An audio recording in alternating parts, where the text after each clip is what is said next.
Olá, eu sou o professor Cláudio Lima e eu vou então explicar aqui como a aula, como as palavras são formadas, seria ministrado para uma turma de segundo ano do ensino fundamental. O objetivo da aula então é que os estudantes aprendam a reconhecer as sílabas nas palavras e a partir disso criar palavras novas e desenvolvam as habilidades e competências de segmentar as palavras em sílabas e a remover e substituir sílabas iniciais, mediais ou finais para criar, então, novas palavras. O conteúdo está dentro da construção do sistema alfabético e da ortografia, e a aula usa as estratégias de ensino exposição dialogada e brainstorming. A avaliação será formativa por meio do acompanhamento processual durante a aula e tarefa de casa. E como recursos ou materiais usaremos giz, papel, lousa, lápis, caneta hidrocor, pincéis atômicos coloridos. Então a aula inicia com a estratégia de ensino exposição dialogada. O professor se apresenta e anuncia então que hoje vamos aprender como as palavras são formadas. Explica aos estudantes então que quando falamos ou escrevemos palavras, se pode perceber como o som ele sai em pedacinhos então, e que esses pedacinhos são as sílabas, né? O professor questiona antes de dizer que são as sílabas, como é que esses pedaços que formam as palavras se chamam. E a partir das respostas, então, o professor revê o assunto das sílabas, que já foi trabalhado com a turma em aulas anteriores. O professor escreve no quadro, então, as palavras maçã e maracujá, e pergunta e estimula os estudantes que sequência de letras tem na primeira palavra, maçã, que se repete na segunda. Então, se espera que as crianças percebam que as letras M e A apareçam no início das duas palavras na mesma sequência. Então, se pergunta se as palavras estão na mesma ordem, porque esse questionamento permite que alguns estudantes que ainda não estejam no nível alfabético avancem as hipóteses de escrita e leitura participando junto desses questionamentos, né? Convidar as crianças para falar em voz alta, então, se essas duas palavras estão na sequência correta, se elas estão no início, no meio ou no final da frase, né? Auxiliando aqueles estudantes que estão ainda na hipótese de escrita pré-silábica ou silábica sem e com valor sonoro, que para conseguir sons é necessário mais que uma letra, né?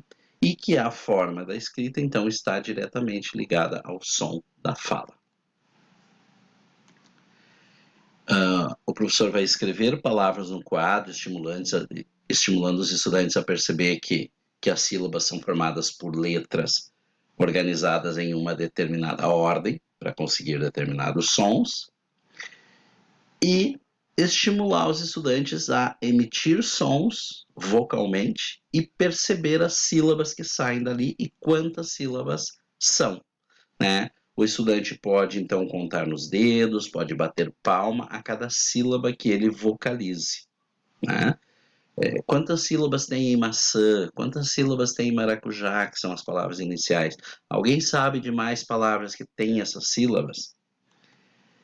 E então o professor estimula as crianças a fazer a vocalização dessas palavras, né? E conforme eles vão falando as palavras, o professor vai escrevendo no quadro, destacando as sílabas para melhor percepção dos estudantes.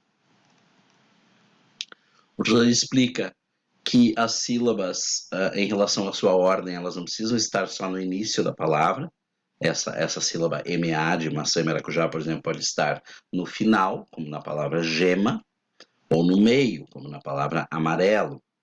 Então, os estudantes vão dizendo palavras que têm essa sílaba MA ou outras sílabas, e o professor vai escrevendo no quadro, separando e posicionando no início, no meio ou no final da palavra, e estimulando os estudantes a participarem. Então, o professor faz um brainstorming com os estudantes sobre nomes de frutas, apenas de frutas, e o professor pede, então, que cada estudante, por vez, diga quais letras e quais sílabas formam a palavra da fruta que ele está falando. Por exemplo, banana. E aí os demais estudantes que ainda não estão na mesma hipótese de leitura e escrita vão formulando hipóteses e vão avançando na aprendizagem. Por exemplo, no quadro, o professor pode demonstrar, né, como parte de uma palavra pode formar outras. Marmelo forma mar, carambola forma bola, jabuticaba forma a palavra jabuti. E aí, como um exercício de acompanhamento, o professor coloca várias palavras no quadro e em duplas os estudantes vão escolhendo as palavras e juntas formando outras. Enquanto as duplas trabalham, o professor circula entre os estudantes, né, auxiliando cada dupla na formação da palavra, corrigindo erros e estimulando os estudantes a aprender. Então, o professor, como uma tarefa avaliativa, revisa o conteúdo aprendido nessa aula, que são as partes das palavras, as sílabas, como as sílabas formam palavras e a combinação de sílabas para formar palavras novas. Para finalizar a aula, então, como tema de casa e avaliação, o professor entrega uma lista de 10 palavras aos estudantes para eles formarem 5 palavras novas a partir dessas 10 palavras. Na próxima aula, cada estudante falará as palavras que conseguiu formar a partir dessas disponibilizadas pelo professor.